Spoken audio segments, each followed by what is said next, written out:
Break के बाद एक बार फिर से आपका स्पेशल रिपोर्ट में स्वागत है। बात जी20 के बाद Y20 की। जी हां, उत्तराखंड में अगले साल होने वाले लोकसभा चुनाव से पहले धामी सरकार ने युवाओं के मुद्दों पर ध्यान देना शुरू कर दिया है और इसी कड़ी में राज्य में G20 सम्मेलन के साथ ही Y20 समिट का भी आगाज हो गया है। सरकार चुनाव से पहले युवाओं को खुश करने की तैयारी में लगी हुई है। धामी सरकार उत्तराखंड के युवाओं को विदेशों में रोजगार भी सुनिश्चित कराएगी और इसके लिए कैबिनेट में सरकार ने फैसला भी लिया है। सरकार युवाओं को विदेशों में नर्सिंग, फिजियोथेरेपी, योग, हॉस्पिटैलिटी जैसे सर्विस सेक्टर में बढ़ती नौकरियों के लिहाज से तैयार करेगी। सरकार युवाओं को विदेश में नौकरी दिलाने का भी दावा कर रही है और दूसरी ओर विपक्ष ने सरकार के इस दावे को झूठा बताया है। देखिए ये हमारी खास रिपोर्ट।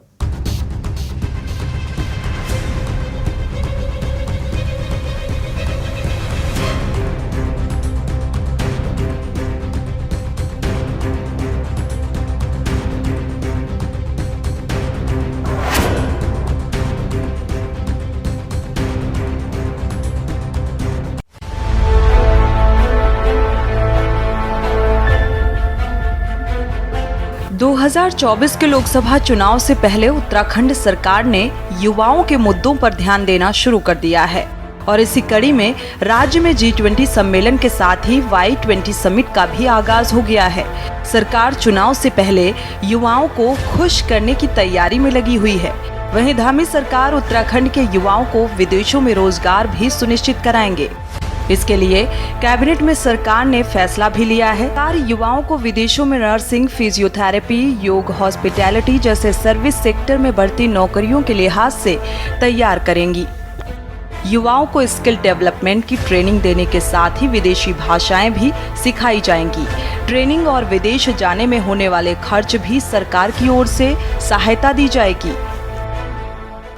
स्वाभाविक रूप से जब हमें Y20 के माध्यम से 20 देशों के युवा नेतृत्व का परिचय एक दूसरे से जब होता है तो स्वाभाविक रूप से एक किसी का एक्सपोजर बढ़ता है, अनुभव बढ़ता है, वैचारिक आदान प्रदान होता है। किस प्रकार से अन्य देशों में यूथ के लिए कार्य किया जा रहा है, इस बात की चर्चा परिचर्चा होती है। किस प्रकार से आज की स्थितियों में एक यूथ अपने आप को हेल्दी, वेल्दी और फिट रख सकता है, किस प्रकार से वो स्पोर्ट्स के माध्यम से, योगा के माध्यम से रख सकता है। ये एजेंडा बिंदु भी है और उनका चर्चा का विषय भी है। तो मैं मानती हूँ कि इन सब से हमारे युवाओं को ये फ़ायदा होगा कि जब वो एक दूसरे के देश की स्थितियों को जानेंगे तो ये बात महसूस कर सकेंगे कि वाकई किस प्रकार के आने वाले समय की चुनौतियाँ, वर्तमान चुनौतियों का समाधान वहाँ के युवाओं ने प्राप्त किया है और यहाँ की परिस्थिति के अनुसार यहाँ के युवाओं ने किस प्रकार से प्राप्त किया। तो एक दूसरे के साथ अनुभव शेयरिंग और मैं कह सकती हूँ कि बहुत कुछ सीखने को उनको मिलता है। उत्तराखंड सरकार ने राज्य के बेरोजगार नौजवानों के लिए, छात्रों के लिए एक स्किल डेवलपमेंट कार्यक्रम के तहत विदेशों में रोजगार के अवसर पैदा किए हैं। उन बेरोजगार नौजवानों को विदेशों में जाने वाले ऐसे लोग जो स्किल डेवलपमेंट के तहत वहाँ रोजगार प्राप्त करना चाहते हैं, सरकार उनको प्रोत्साहित करेगी और उनके ऊपर जो भी खर्चा आएगा उस खर्चे का अधिकतर भाग जो है सरकार जो है उस पर व्यय करेगी। इस निर्णय से उत्तराखंड राज्य के जो युवा हैं, बेरोजगार नौजवान हैं, छात्र हैं, सभी में काफ़ी खुशी की लहर उत्पन्न हुई है। वहीं राज्य के मुख्य सचिव डॉक्टर SS संधू ने बताया कि सीएम कौशल उन्नयन एवं वैश्विक रोजगार योजना के तहत अंतर्राष्ट्रीय स्तर की एजेंसियों का चयन भी किया जाएगा।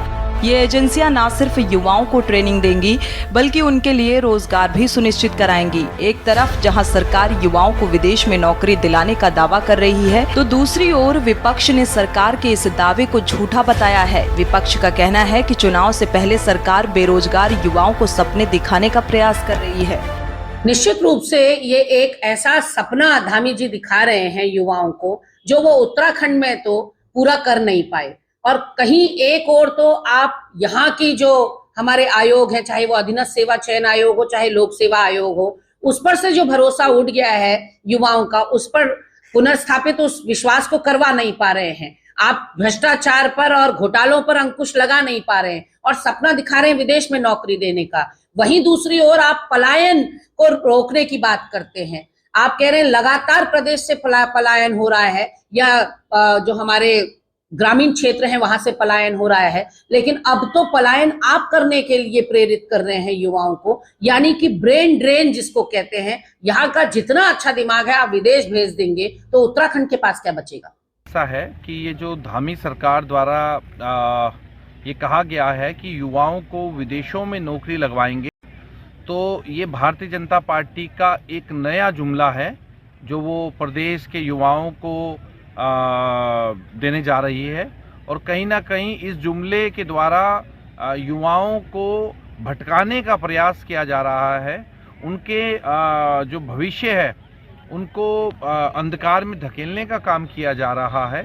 जिस प्रकार से प्रदेश का युवा आज सड़कों पर है और किसी प्रकार से भारतीय जनता पार्टी की सरकार और पुष्कर धामी उनको मैनेज करने में लगे हुए हैं, और उसके लिए जो नया जुमला उन्होंने दिया है जिसमें उन्होंने कहा है कि हम एक पोर्टल बनाएंगे और युवाओं को विदेश में नौकरी दिलाएंगे, उसके लिए ट्रेनिंग के लिए भी बाहर भेजेंगे। तो इससे पहले भी भारतीय जनता पार्टी की सरकार द्वारा निवेशक बुलाए जाने को लेकर के भी काफ़ी कसाकसी की, लेकिन उससे कुछ हुआ नहीं, ना ही निवेशक हाथ लगा, और उत्तराखंड की तस्वीर जैसी थी जूं की तूं। धामी सरकार का अब नया जुमला है कि उत्तराखंड के युवाओं को विदेशों में नौकरी देगी। उत्तराखंड की हालत ये है कि उत्तराखंड देश के सर्वाधिक बेरोजगार राज्यों में से सबसे शीर्ष स्थान पर है, और यहाँ पर ना तो युवाओं को कोई वोकेशनल ट्रेनिंग दी जाती है, ना युवाओं को सरकारी नौकरियों में कोई किसी तरीके की तेज़ी दिखाई जाती है। लंबे समय से हजारों पद खाली पड़े हुए, उन पर कोई भर्तियाँ नहीं है। जो भर्तियाँ हो रही हैं वो भ्रष्टाचार के शिकार है, पेपर लीक हो रहे हैं, मुन्ना भाई MBBS यहाँ पर तैयार हो रहे हैं, लेकिन आए दिन जो अपराधी हैं इनकी जमानतें हो रही हैं, उनकी कोई ठीक से उनके खिलाफ पैरवी तक नहीं हो रही है। ऐसे में विदेशों में नौकरी देना, ट्रिपल इंजन की सरकार है, दिल्ली से लेकर के उत्तर प्रदेश से लेकर के उत्तराखंड तक में ट्रिपल इंजन की बात कही जाती है, लेकिन उत्तराखंड सरकार बेरोजगारों के मोर्चे पर सबसे ज़्यादा विफल है। कुल मिलाकर चुनाव से पहले सरकार का फोकस है कि बेरोजगार युवाओं के हाथों को रोजगार दिया जाए। सरकार जानती है कि चुनाव में युवाओं का वोट बैंक बीजेपी के लिए कितना अहम है। शायद यही वजह है कि सरकार को अब G20, Y20 समिट के साथ ही युवाओं को विदेशों में नौकरी दिलाने का दावा करना पड़ रहा है। सवाल ये है कि क्या धामी का प्लान बेरोजगार युवाओं के हाथों को रोजगार दिला पाएगा? क्या G20, Y20 से राज्य और युवाओं का विकास हो पाएगा? देहरादून से K न्यूज़ इंडिया के लिए अंकित काला की रिपोर्ट।